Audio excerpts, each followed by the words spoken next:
খাবার খেতে খেতে মন চায় কিছু চটপটা মুখরোচক খেতে, যেমন টক ঝাল মিষ্টি।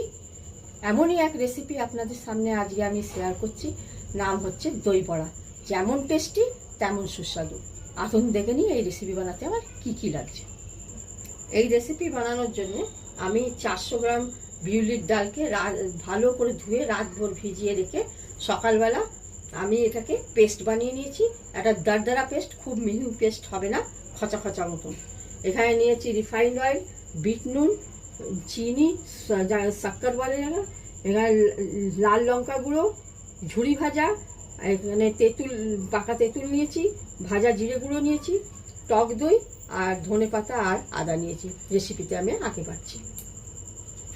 এখানে পাকা তেঁতুলকে আমি 10 মিনিট জলে ভিজিয়ে রেখে তাকে তেঁতুলের গাঁট বার করে 2 চামচ চিনি আর অল্প বিট নুন দিয়ে নেড়ে নেড়ে আগুনে আমি একটা চাটনি বানিয়ে নিয়েছি। এখানে টক দইকে আমি অল্প বিট লবণ আর 1 চামচ চিনি দিয়ে ভালো করে ফেটিয়ে নিয়েছি। এখানে বিউলির ডাল বাটার মধ্যে আমি 1/2 চামচ বিট লবণ দিয়ে একটু ফেটিয়ে নেব। দেব আদা কুচি, দেব ধনে পাতা কুচি। এবার এটাকে খুব ভালো করে ফেটিয়ে নেব।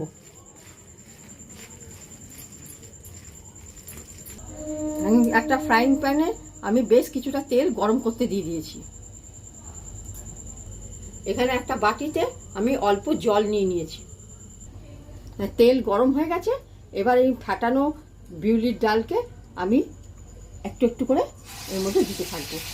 বড়ির মতন বড় সাইজ একটু এরকম আগুনে দিয়ে লাল লাল করে ভেজে, মিডিয়াম লাল ভেজে তুলে নেব। লাল রঙের দেখুন হয়ে গেছে। এবার তেল ছেঁকে তুলে এটাকে আমি 1 বাটি জলের মধ্যে আমি দিয়ে দেবো। জলের মধ্যে আমি দিয়ে দেবো। এবার 2 মিনিট রেখে এটাকে জল চেপে তুলে দেবো। এটাকে 2 মিনিট হয়ে গেছে। এইটাকে বড়াটাকে এরকম জল থেকে তুলে এরকম হাতের মাঝখানে রেখে জল চেপে দেবো। জল চেপে দিয়ে গরম অবস্থাতেই এটাকে প্লেটে তুলে রেখে দেবো। এরকম করে সব আমি বড়াগুলো ভেজে নেব।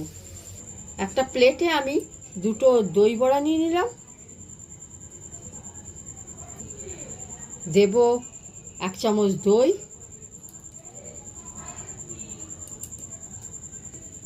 দেব তেঁতুলের চাটনি,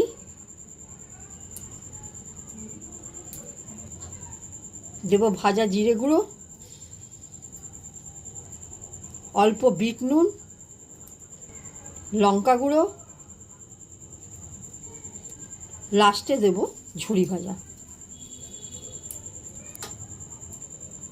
চামচ দিয়ে আমি এটাকে সার্ভ করব।